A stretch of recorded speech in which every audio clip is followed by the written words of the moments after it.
Hi everyone, welcome back to Around the Business World with Gia.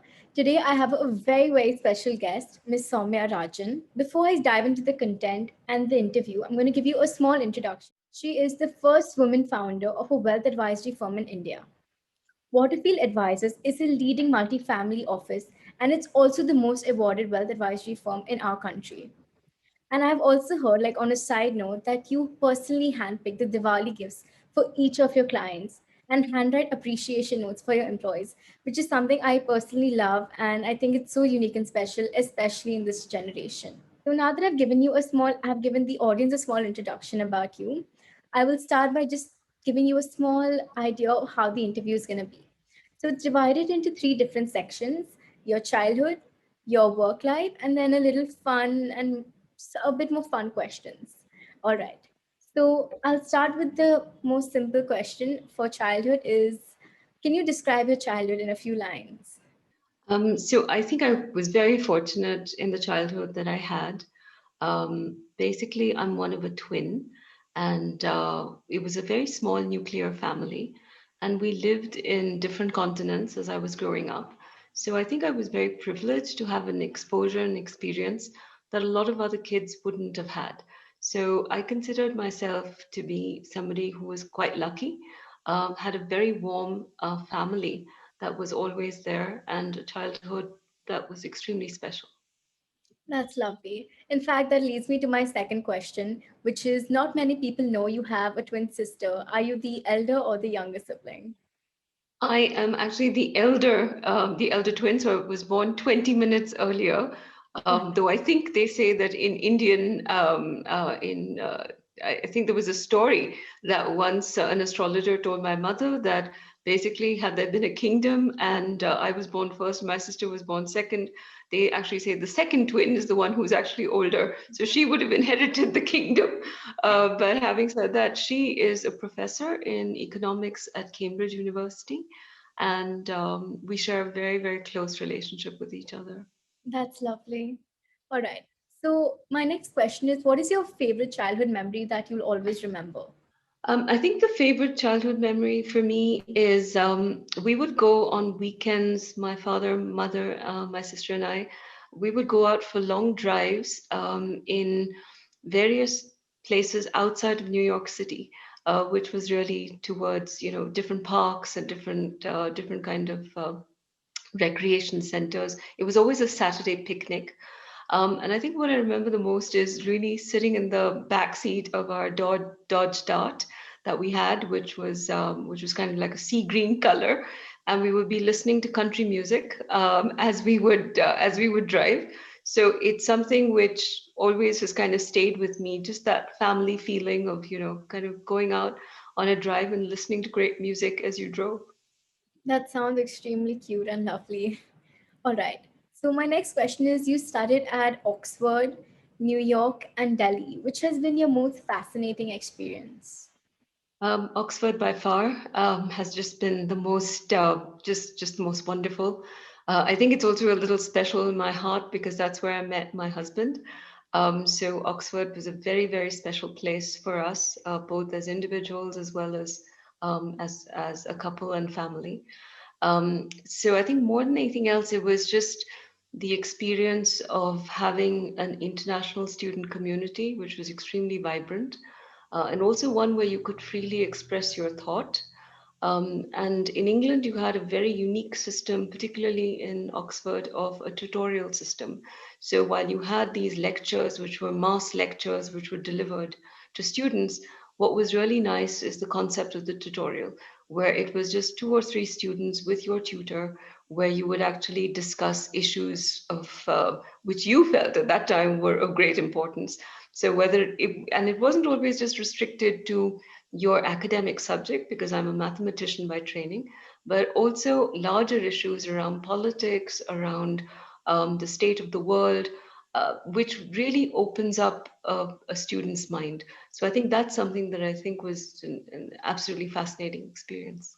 Definitely. Discussions about anything are literally amazing. All right. So, we'll now move on to the working client part of the interview. So, could you tell us a bit about your banking career prior to starting Waterfield Advisors? So I chose a very traditional career. So after, finishing a degree, I came back to India from the UK, and at that time, most people would either be consultants, they would join the government, or they would join the financial services sector. And in some ways, because my parents were both bankers, it just felt very natural to look at banking as a industry. So I joined a bank called ANZ Grinleys, which was way back in 1994. So it's now almost over 25 years since I first joined the industry, and just slipped into regular work and stayed on with that one organization for 17 years. That organization was taken over by another British bank called Standard Chartered in the year 2000, and one just stayed with the one organization. I was also very privileged, Gia, again, during that stint, where I think Standard Chartered was one of those organizations that looked at promoting and encouraging women in their workforce quite early, and also having women in leadership positions quite early. Unlike, I think that's a conversation which is happening much more now. But the fact that this happened right from, about 20 years ago, as an organization, they were quite attuned to promoting talent of women. That then allowed my career to get fast tracked in Standard Chartered. And then I just stayed on with them and rose to become the head of the private bank at the age of 38. So that was quite young as compared to most of my other counterparts in either in India or overseas. That's amazing. And this is going to lead me to my next question as well. So, what was your key driving force to move on to become an entrepreneur? Um, I think many things. One is that sometimes when you get things a little too early, then a lot of things get solved for in your professional life way too soon, or you feel you've experienced everything way too fast. So where I was, it was really to try and search for finding something that I felt I could make a more meaningful contribution to in the longer term. I think, and I've said this on many forums, I just turned 40 at that time in 2010. And you start kind of asking yourself about, the life that you've led and the life that you want to lead going forward. And I just felt that there was a lot more that I could do. And I couldn't really find expression to it in a organization which had boundaries or a framework, but I needed something which allowed me to express myself as an entrepreneur, as an individual, and in some ways, entrepreneurship addressed that need. It's good. I mean, we wouldn't have had Waterfield Advisors if it weren't for you. All right. So, how did you come up with the name Waterfield Advisors? I think that's a really nice story. Yeah, it's quite personal. I'll be honest. It's a personal incident for me. So when I first joined Grinleys in 1994, it was the 6th of June. I still remember the date. And within 2 days of our actually joining the bank, we were all the management trainees, and a new branch had just started for Grinleys on Waterfield Road in Bandra. And that was the day of the opening of the branch within 2 days of our joining. And we were made, as all management trainees are made to do all the grunt work. So what we were told is that we had to create all these account opening kits. So we created these account opening kits, and we were then made to go to every home and shop which was there in on Waterfield Road in order to promote the branch. So when I started the firm that I did in 2011, what I really wanted to do was recreate a bit of that magic. The fact that I had a wonderful career with Standard Chartered, having started from walking on that road and literally seeing every shop and house which was there. I just wanted to bring a little bit of that to what I was starting anew in 2011. So gave it the name Waterfield, also with the intent that I wanted to build a global brand. And I want to build a brand that necessarily just doesn't have to be identified by people in India, but actually has over a period of time a global appeal. Definitely. I think now also it's not only identified in India, it's identified throughout Asia as well. So Yeah. now just could you tell me a bit more about the ABCD and about Waterfield Advisors? I saw one of your speeches and I think you gave an excellent explanation and it would be amazing if you could give it for this interview as well. No, thank you, Jia. And I think I was actually trying to, um, in some ways, connect the journey of what I had experienced at Waterfield with what I thought was, from a marketing principles point of view, the A, B, C, and D, which actually stands for A for astrology, B for Bollywood, C for cricket, and D for devotion. Because when they do digital marketing, they say that from an Indian audience point of view, you actually get the most number of likes in some ways, or at least attention or views when you link it to one of these four. So I actually tried to see, is there a connect between ABCD and my own journey? So from an astrology point of view, I think there's a fairly significant connect in terms of the stars. When I first started Waterfield, I wasn't sure whether the company was going to continue, because I had started in August of 2011. And much of the reason why Waterfield exists today is because of two regulatory changes that happened. One was September of 2013, and the other was in January of, I think, one was, yeah, September 2013. So those really meant that there were changes that happened in the industry, which meant that an organization like ours could flourish. So I do think that the stars played a very big role in terms of Waterfield surviving and thriving subsequently. B for Bollywood, because one of the things that we pride ourselves on at Waterfield is really having the higher moral ground.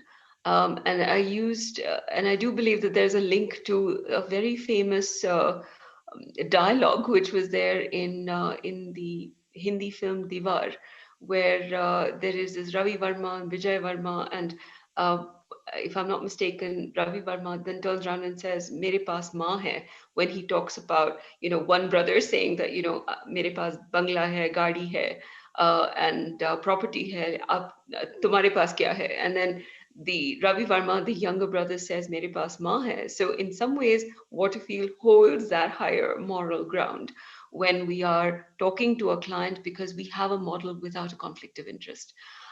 So we may not have a lot of other things, but what we do hold is the fact that we've got that higher moral ground when we make sure that whatever advice we provide doesn't have a conflict of interest as far as our clients are concerned.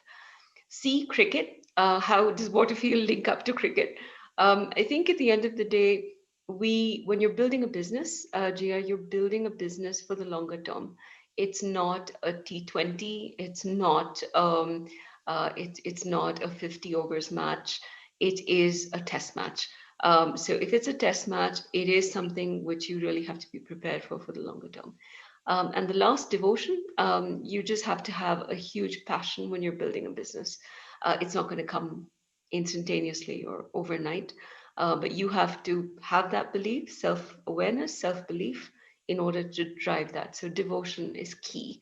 So, ABCD links up in some ways to the journey of Waterfield in from my lens. I literally love that answer. Like I just love the connections. Like I really like it. All right. Thank you. So Thank what you. has been your most satisfying moment in running Waterfield Advisors? I think the most satisfying, Gia, for me is the fact that today we have three women at Waterfield who are considered the top 100 women professionals in finance. And I think that number is only going to grow. The fact that we are a small organization today, but within that organization itself, there are three. And every year, I think we're at least going to add one or two more, means that it's going to be a real powerhouse of women talent going forward. So that for me is very, very satisfying. That's amazing. I've seen so many of your interviews where you've mentioned about what you want to see as the future of women in business, and I think it's amazing that you're incorporating it in your own in your own company as well. All right. Thank you. In the first few, during the first few years of Waterfield Advisors, it was very challenging. And did the thought of ever winding up your company ever come to your mind? I think it did, Gia, within a year of starting because we didn't have regulatory support. It was too much of a headwind that I was facing because, the way in which we were structured, clients were, your business model was such that you made money from the distribution fees that you earned. So if you were to provide an advisory support to a client, it was a double layer of fees. So quite honestly, till that change happened in regulation, it would have been very difficult to have continued. The fact that it happened at the opportune time, I think, made all the difference and allowed me to, stay the course. But that first year was very difficult because everyone keeps telling you, this is not a business that's going to survive. And if 90 out of 100 people are telling you this is not going to survive, then it's very hard to motivate yourself to pick yourself up and say, no, I'm going to stay the path. So difficult in the first year. And I would say this for any entrepreneur. The first year, maybe in fact, even the first 3 years are really the toughest. But once you get through that period, you can really aspire to much more. Definitely. I'm glad you listened to this 10 people who said yes. My next question is, so during this year, 2020 and 2021, almost 50% of your team has joined, and one third of your existing clients have been on board this year. How do you manage to keep it all while working from home on an online platform? I think I was very pleasantly surprised. Let me be very honest. I think I didn't expect the kind of response that we had either from clients or employees of Waterfield in order for us to really be able to move to a digital or virtual way of working. And this is particularly true because most of us have grown up in an industry where face to face meetings, client interactions are really, really important because you just get a better sense of the conversation, what the client is thinking, feeling when he's responding to you. But the fact that we had to do it virtually and we were able to do it virtually successfully, I think that for me has opened my own eyes in terms of the ability to use technology well, to use technology to really be more productive. And because we've saved on so much, travel here, there, and everywhere. But I will still also say I do miss the human interaction. It's because that has a separate charm. I can only hope that as things get better, we can have the best of both worlds. We can have the best of technology and we can have the best of human interaction to be able to really, build meaningful relationships. Definitely. I hope we have the best of both the worlds. All right. Now, if you had any chance to start over your career again and do something differently, what would you do? I would be an interior designer. I would not be in financial services. So if I had to start all over again, I would just say that I'd love to pick a completely different career, and it would be in design. Oh, wow. Okay. I didn't expect that, honestly. Yes. All right. Now we're done with the second segment as well, which is the work segment. We now have this segment, which is a really short segment. They're like rapid fire questions, a bit more fun, Mhm. and I hope you enjoy them. All right. So the first question is, can you describe yourself in 3 words? 3 words. Creative, responsible, and positive. Definitely. Definitely. All right. What are skills you've acquired during the 2020 pandemic? I learned how to salsa. Okay. So I love music. So I actually enrolled for online classes and learned in the lockdown period. So I am now a better dancer than I was in the year before. That's lovely. Okay. The next is, what is your greatest fear and how do you manage it? Greatest fear is, I think, shouldering responsibility and falling short of that responsibility. I think that would probably be my greatest fear. All right. My next question is what motivates you? Trying to build a better world in whichever shape or form it is. All right. What three skills do you think every successful entrepreneur requires? I think they need to be they need to have a future mindset. They need to be future oriented, um, because if you're building a company, you really want to think about solving the problems that exist in some shape or form. So for Waterfield, for instance, it was about building something which was there was no advisory practice, there was no client only business model, a fee from a client only business model. So I think one is definitely to have a pulse and a lens on a future oriented mindset. The second is to really have risk taking abilities. Gia, I think an entrepreneur needs to be able to jump when into things that for a lot of other people without a safety net in some ways. So the having a risk taking ability is also very important. And I think the third important skill, particularly if you're founding a company, is communication, because you have to be able to communicate your vision and you have to be able to rally your troops behind that vision in order to build something. Because no company is going to be successful from the founder's lens just by the founder. It has to be the entire team that has to come in, but you have to be able to galvanize the team in order to commit to that vision and mission of the company. So I would say communication is the third important um, skill required. Okay, definitely. All right. So my next question is you've been rated as India's top 100 women entrepreneurs in finance professionals. What advice would you give to fellow female entrepreneurs?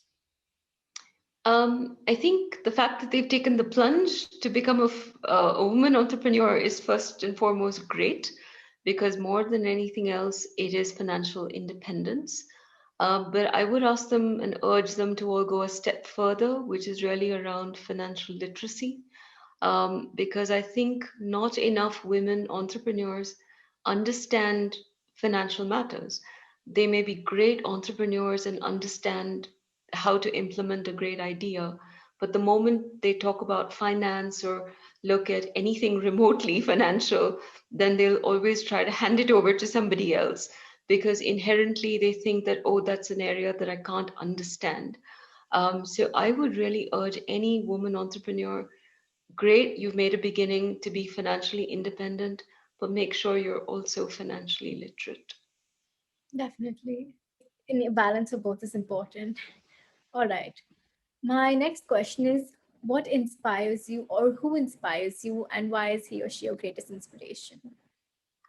I think I've, at different points of time, Gia, I've had different people who've inspired me. Um, I think if I was to look at the pattern of people, though, it's invariably been women who have shattered the glass ceiling in some ways. All of them who've gone beyond what they've done in whichever sphere they may have been working in, to really excel in that particular domain and shattered stereotypes. That for me has really been the inspiration. So, and there are many in the course of, the last 50 years. Definitely. On a similar lines is my next question is what book inspires you the most? It was a management book, which I really, really liked, called Blue Ocean Strategy. I've really found a lot of, I kind of empathized a lot in terms of what the book was trying to say. Even when I created Waterfield, it was really taking a leaf out of that book to, to really think about what is the space that you want to ultimately create a business in. You want to create it, and the whole concept of the book is you create a blue ocean, because the red ocean is where everybody is competing, and you call it the red ocean because it's like everyone killing each other and there's blood which is in the ocean. because everyone is trying to compete on the same set of parameters. But if you want to really differentiate yourself, then you have to create that. It's almost like, that blue ocean, that space, the white space, which is not occupied by anyone else. So that really was a book which I was very inspired by. I think it's also a function of at what age you read some of these books as well. And I read it in my mid 30s, and found a lot of resonance with what it said. All right. I think even I would like to read that book someday. All Read right, it. It's a good book. definitely. My next question is: would you ever consider writing an autobiography in the near future? Uh, Good question. I would certainly want to write a book. I think it may still be a little early for the autobiography because I think there's still much more in my life which, in some ways, needs to pan out. But I would certainly, one of the things on my mind is to write a book for women entrepreneurs. And maybe through that lens, glimpses of my own journey till date. But yes, a book is certainly in the works. I would definitely buy the Women Entrepreneur book, like literally. Okay. My next question is: if you had a magic stick, what are three things you would change in this world? Um, I think for sure. So, three things. One would definitely be gender biases. I think that there's way too much that women have to deal with there. The second would be around wealth inequality. Um, I see that as becoming, particularly the business that we're sitting in, or Waterfield sits in. You're very lucky to work with those that are privileged and do have resources. But you would hope that the equality, the wealth inequality that we see will reduce as we go along, and the society will be far more equitable. And the third that I would really wish for is not for no person should be homeless. I feel quite strongly about that. These three would probably be the three that I would love to change tomorrow. Remove the gender biases, have greater equality, particularly in wealth. And the third is just, no one should be without a home. Definitely, I completely agree with all three. In fact, what is one experience in your life that you would alter if you got the chance to? Nothing, Gia. I'm very happy with the life I've led. I've been very fortunate and blessed. So wouldn't change it. Wouldn't change it at all. All right. Now, I think earlier we discussed you writing a book about women entrepreneurs and the future, women entrepreneurs. What would you name that book if you were to write one? I've got a title, and I would call it In Pursuit of Purpose. Okay. That reminds me Right. of the movie Pursuit of Happiness. Um, Yes, but this would be In Pursuit of Purpose. I like that name. All right. Now, my last few questions I've reached before we move on to the ending is: what piece of advice would you give to college graduates who want to become an entrepreneur? Be patient. You have to be patient, because whether you're building a business or otherwise, it's all about having having the maturity to wait, because not everything comes quickly. um, and and whether it's your career, whether it's an entrepreneurial career, whether it's joining the corporate sector, whether it's wanting to grow in the corporate sector, I think when you're younger you want everything much faster. But what you realize is that life is quite long at the end of the day. And one should, and I've always said this to students, is that your benchmark of success has to be your own. It cannot be somebody else's benchmark. So, what you define as success is most important. Don't get swayed by what other people tell you are measures of success. Define it on your terms and be patient. That's lovely. All right. My second last question is: what are your plans for 2021? Oh, get back to a better normal life. And I specifically use the word better normal, just not normal, but I think normal, we don't really want to go back to the way we were before. I think there are lots of learnings that have happened in 2020. So I'd love to have a better normal going into 2021 and beyond.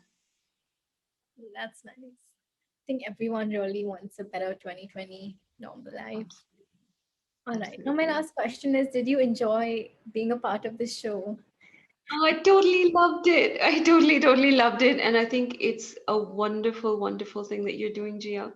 And really commendable to you for what you're putting together. And you've been a fantastic interviewer and done a fantastic job. So thank you so much for the trouble you took and for Thank you. inviting me as It was great having you on the show. I'm sure you inspired a lot more people and students on who are viewing this video as well.